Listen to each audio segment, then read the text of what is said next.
E aí, tudo bem, pessoal? Eu vou agora iniciar o primeiro bloco de conversa com esse professor fantástico que, neste momento, já está segurando aí uma bicicletinha, que é uma produção que o professor Elisandro Ricardo Cássaro, né, um dos fundadores aí do GEL, do Grupo de Lazer, e que também é pioneiro no ensino de atividade de aventura nos anos iniciais, né? Professor Elisandro, uma satisfação vê-lo. Como que está você? Olá, Juliana, tudo bem? Estamos aqui, um pouco frio em Maringá, mas estamos bem. Estamos lendo alguns artigos e é bom rever os amigos da trajetória da Beleza, aventura. então. Eu quero começar, então, nesse primeiro bloco, que você fale um pouquinho de como começou sua relação com a atividade de aventura. Eu estou vendo você aqui, ó, fazendo um montão de coisa, levando criança para a pista de skate, dando aula de slackline. Como que começou essa história? Você era um professor de educação física que nasceu criança aventureira e aí foi para a escola e já ensinou aventura ou teve que aprender? Conta aí para gente. Então, tudo foi um processo, né, Juliana? Como eu estava junto no grupo de estudo do lazer, e quando eu retornei em meados de 2009, o primeiro grupo que eu fazia parte era a Recreação e Lazer. E quando eu voltei para o seu convite, eu já estava nessa questão da aventura. E para mim foi tipo uma novidade. Eu fiquei muito como segundo bloco, observando as ações do professor Guilherme Balbim, da professora Luana Noda, e fiquei observando. Junto com isso, na literatura, em 2010, o Dimitri lançou o livro com o Igor, que falava sobre aventura nas escolas. Isso também me instigou a analisar. E como eu estou na escola dos anos iniciais, eu comecei a pensar como que é possível aplicar esse conteúdo para os anos iniciais. Então, foi isso que me motivou. Na literatura não tinha nada sobre anos iniciais. Pô, legal. Mas uma coisa, então, já vamos falar sobre isso. Olha que só interessante. Isso foi em que ano, Elisandro? Isso foi em meados de 2009 que eu comecei a fazer as práticas pedagógicas na escola, né? Isso em 2009 comecei. E isso foi um processo pedagógico que eu comecei a adaptar os anos finais e os ensino médio que a literatura traz, né? E aí eu comecei a ver o circuito motor, analisar como que é as ações motoras das crianças, dos alunos. Isso foi um aprendizado também, bem interessante, na Pix, Beleza. Universidade. Mas eu percebi que você conseguiu transformar essa sua capacidade de observar a realidade, observar a criança, em dois estudos muito importantes. Um deles, que é bastante citado, que é a sua especialização, é Isso. basicamente sobre o que tratou essa especialização sua, que foi feita na UEL e que é tão citada. Qual é o conteúdo dela? Fala aí em um minuto para mim. Rapidinho. Então, essa pós que eu fiz em 2010, 2011 na UEL, no departamento do movimento, eu analisei as 45 escolas na época sobre os seus PPP e o plano de ação, se tinha atividade de aventura introduzida no plano de ação da escola. E aí analisei, fui em todas as escolas pessoalmente, analisei os PPP, tudo, e apenas uma escola, Juliana, das 45, trabalhava com aventura. Isso em 2010, cara. E era uma Uma escola escola só. rural, não é isso? Isso, era a escola rural, chama Vitor Belotti. Fica na saída para Astorga. Tá, E aí ele trabalhava fica com aventura. tranquilo. Mas, Elisandro, aí passou um tempo, né, quase 10 anos, e aí você Né? foi fazer um mestrado. Esse Sim, mestrado, que tem até a imagem aí, né, foi sobre o sim. quê? Conta aí pra gente. Então, esse mestrado foi trabalhar com atividade de aventura dos anos iniciais, possibilidades e desafios, a partir da BNCC. Então, eu comecei a analisar a BNCC na íntegra, vendo que ela traz um documento oficial, Juliana, anos finais e o ensino médio. E aí eu fiquei falando, opa, tá alguma coisa errada. Então eu vou debater o porquê não aplicar nos anos iniciais. Primeiro, segundo, terceiro, quarto, quinto ano. Então eu fui desenvolver não é uma crítica, é um diálogo. Eu acho que é um diálogo, isso é importante. Porque o documento veio sim para nortear nós da educação física, é um avanço, eu vejo que é um avanço.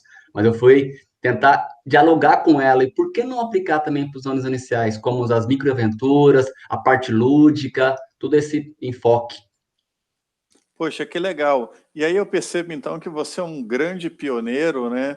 E é um parceiro aí com quem eu já dividi a oportunidade de dar curso junto sobre ensino, né, de atividade de aventura. Eu quero, eu quero fazer um comentário, né?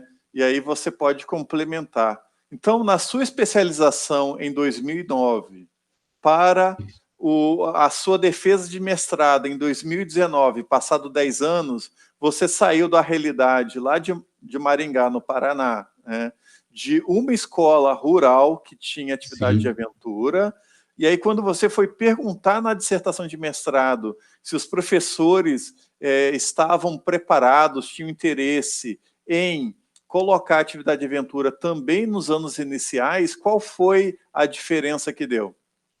Ah, Juliano, foi uma diferença assim, bem significativa, né? Na verdade, passou 10 anos e os professores, eu acho que abriram um pouquinho esse conceito de relação a risco, ao medo que a aventura pode proporcionar. Então, isso era uma barreira ainda que existe nas escolas. E aí eu fui trazer para eles, o questionário também foi colocado, quais são as barreiras, quais as dificuldades, e eles começaram a entender que é viável, é possível. Então, tipo assim, esse processo foi algo, assim, longo, mas eu vejo gratificante, porque antes era uma escola só e hoje podemos entender que em torno de 30%, 40% das escolas, os professores estão aptos a trabalhar, assim, tem essa iniciativa. Eles não têm a formação continuada, eles falaram sobre isso. Mas há uma abertura, né? Há um diálogo, né, Juliano? Isso é importante, o Muito diálogo. importante. E aí, você também é hoje, né, é um autor que se soma às muitas pessoas aí que estão produzindo, né, e uma coisa assim, o que te chamava a atenção do referencial teórico e a sua prática pedagógica? O que me chamava a atenção é que esses autores aí, que tem aí, muitos ligados ao lazer, você sabe muito, Ricardo Vinho, Gisele, você mesmo ligado ao lazer, alguns ligados aos ensinos médios e ensinos finais, e eu fiquei, falei, tem uma brecha, não sei se é uma brecha, uma lacuna, alguma coisa para abordar os anos iniciais, porque eu vejo que é viável trabalhar essa também, amigo da minha aventura, para a criança ter esse acesso, esse amadurecimento, esse contato com a natureza, voltar às práticas, sabe? O homem que perdeu muito esse vínculo na escola, Juliano, com a natureza, com o meio ambiente. Então, eu falei, achei uma lacuna. Falei, vamos trabalhar essa lacuna para ver se conseguimos fazer esse interligação entre ensinos finais, ensino iniciais, sabe? Tudo no processo pedagógico, Juliano. Sempre vendo a fase da criança, respeitando seu amadurecimento, respeitando a sua ludicidade, isso que eu comecei a ver, analisar. Beleza. E aí, assim, para agora finalizar o nosso primeiro bloco, né, você tem 5, né, assim, você agora que está nos assistindo, o professor Elisandro vai contar, vai fazer uma síntese do plano de aula dele em 5 passos. Então, Elisandro, qual é o primeiro passo? Primeiro passo é em relação a jogos motores e brincadeiras lúdicas. Eu vejo que a criança do primeiro ano, ela precisa ter muita liberdade de exploração dos movimentos, Juliano. Eu vejo assim, a criança tem que explorar. O Igor também fala sobre isso, também defende, eu também vou na mesma linha, o Igor Ambrust, que a criança tem que explorar toda a variação de movimento, tanta amplitude, todos os planos. Então, eu acho assim, os jogos motores, as brincadeiras lúdicas, abre essa gama de variedade. E eu brincava assim nessa foto aí, tem a brincadeira do pega-pega na linha, a linha do futsal, do handebol, é a mesma linha, a espessura da linha do slackline, de 5 centímetros. Então a criança vai começar a entender o que é uma linha, como que é nesse plano, que não coloca risco nela primeiro. Primeiro é trabalhar menos risco. Muito bom. Por falar em menos risco, parece que o segundo passo é justamente trabalhar a gestão dos riscos, né? Fala aí para Sim. gente. Tá, gestão de segurança, eu vejo assim que é isso é muito importante. A criança saber cair, cair do skate ou sair da fita, saber certinho, não usar muitos cotovelos. Você sabe que às vezes as fraturas são mais de tornozelo e cotovelo. Então a criança tem que começar a usar um pouco o ombro, tentar se prevenir do tombo. O tombo, Juliano, é iminente da prática de aventura. Você se conhece sobre isso. A criança vai cair da fita, vai ter um raladinho, isso é normal. Acho que até nos esportes tradicionais. Então, a gestão de segurança vem nos envolvendo junto com a ginástica, junto com o judô, essas práticas tradicionais, para que a criança possa não se antecipar do risco da queda, mas ter menos lesão, saber como se prevenir. Se ela não consegue dar o passo, então ela já sai da fita sem levar aquele tombo. Eu vejo isso importante. Beleza. Então, uma característica importante aí no segundo passo é treinar para o que fazer quando um perigo acontecer, né? E o terceiro passo, esse circuito motor, Esse é um como que é isso circuito. no seu plano de aula? Então, esse circuito motor eu comecei a analisar, assim, questão muito do equilíbrio. Então, eu utilizo vários tipos de bolas, vários tamanhos, borracha. O professor na escola pode usar bola de basquete furada, sabe, Juliana? A bola de futsal, a bola de borracha número 12, ela pode usar até uma bolinha de tênis. O professor tem que adaptar, usar essa amplitude, essa altura, usa a corda também, a corda da ginástica, usa a corda de sisal também, para você vai ter esse contato descalço, principalmente para ter no slackline, saber, às vezes eu coloco bexiga também, Juliana, ela vai ter que andar nessa corda, nessa foto, brincando com a bexiga, olhando para a bexiga e olhando para a fita, sabe, para a corda. A noção espacial é muito importante nos primeiros anos. Então, é uma atividade bem lúdica. Utilizo também o CD do Edinho Paraguaçu, você conhece também, que brinca umas brincadeiras de cantada, coloco junto para ficar uma aula bem dinâmica. Muito bom, microaventura acontecendo. E aí, aqui tem um dado muito interessante, que esse material é comprado, né, pela Prefeitura de Maringá, mas que também pode ser construído pelo professor. Explica para que serve esse material aí, por favor. Então, esse material, quando foi comprado direto pela rede municipal, Juliana, era mais para ginástica, tá? Ele é uma tábua, e embaixo é uma bolinha maciça de madeira, em cima uma bolinha pequena, e que tem um circuito, um caminho, onde a criança vai colocar essa bola embaixo, perto de um orifício, e vai se equilibrar. Isso utilizava muito na ginástica. E eu comecei a observar que os professores não usavam isso. Eu falei, opa, vou usar para aventura, vou trazer isso aí, uma competição. Então, eu fui trazer, tipo assim, adaptar, não, eu vou trazer o material da ginástica para usar na aventura. Então, eu colocava tempo para as crianças, você sabe que a competição, não aquela que traz, sabe, muito rendimento, a competição, cronômetro, marcar um tempo de 1 minutinho, 30 segundos, a criança, quem consegue ficar com essa bolinha mais parada? Isso é importante, a criança se motiva. Essa é a motivação, eles precisam ser competitivos, sendo que não é na minha área a competição, mas eu acho assim, as brincadeiras têm que trazer um lado de competição. E Beleza, aí, então. esse E aí, esse assim, foco. uma coisa importante é que ele vai tendo um tipo de equilíbrio sobre uma tábua, né? Uma E tábua. depois o skate também é uma forma de equilíbrio, né? Sobre uma tábua, Sim, só que com 4 rodinhas, que é muito mais complexo. Então ele sim. começa do simples, né? De uma Mais forma complexo. lúdica, e você aí insere até um elemento, né? Do que o Roger Caioá vai falar, que é a sensação da competência, né? Que está envolvida quando a gente está competindo contra nós mesmos, contra o tempo, contra um desafio, ou às vezes até contra um parceiro adversário ali para comparar, né? Parabéns, Elisandro. Mas e o quarto passo aí? Circuito, né? Você fez Esse tudo isso, circuito. aí chega no circuito, né?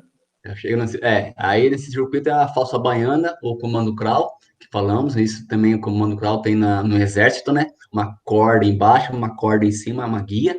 A criança, Juliano, ela vai andar da forma que ela entende, eu não dou nenhuma dica para ela, ela pode andar como caranguejo de lado, ela pode andar de frente, eu não fico analisando se o calcanhar está relando na corda, não tem nada desse processo, a criança vai ter suas experiências normalmente nesse primeiro bloco, Beleza. E aí, entendeu? por Como a fim, remada também. A remada também. A criança, às vezes, ela quer remar com os dois pés, Juliana. Ela faz assim, quer pular em cima do skate. É muito interessante, entendeu? E eu não explico para ela, não, rema da forma só. E ela vai desenvolvendo da forma que ela entende. Se como quer colocar o pé de apoio no tail, no nose.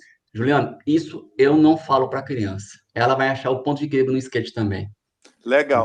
Elisandro, o quinto passo, eu vou fazer um mistério aí com todo mundo. A pessoa tem que assistir o bloco 2 para chegar, então, ao quinto passo, que é quando a criança realmente entra no slackline e entra no skate. Veja Sim. que 4 passos anteriores foram só com microaventuras para, então, ela chegar na modalidade. Você ficou curioso, então, para saber como o professor Elisandro termina o conteúdo?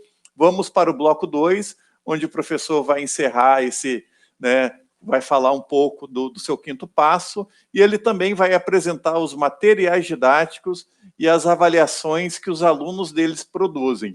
Então, lembrando, uma mensagem muito importante para encerrar é que o professor Lisandro viu em 2 estudos que ele realizou de pós-graduação, num intervalo de 10 anos, como que os professores não faziam a aventura na escola, e ele foi o primeiro e deu o exemplo, as pessoas, né, foram vendo que era possível pela metodologia de microaventuras, né, bem gradual, e aí hoje nós temos um cenário mais positivo, entender que as mudanças acontecem e levam um tempo. Então eu vou encerrar, Elisandro, te convidando para a gente cantar junto aí, né, a música, né, do Lulu Santos, né, porque Nossa, as coisas mudam, né? Puxa aí, sim. Elisandro.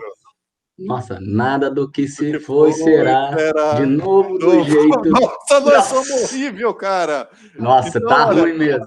é, Melhor que na põe aí, aventura. melhor, nós somos bons professores de aventura, né?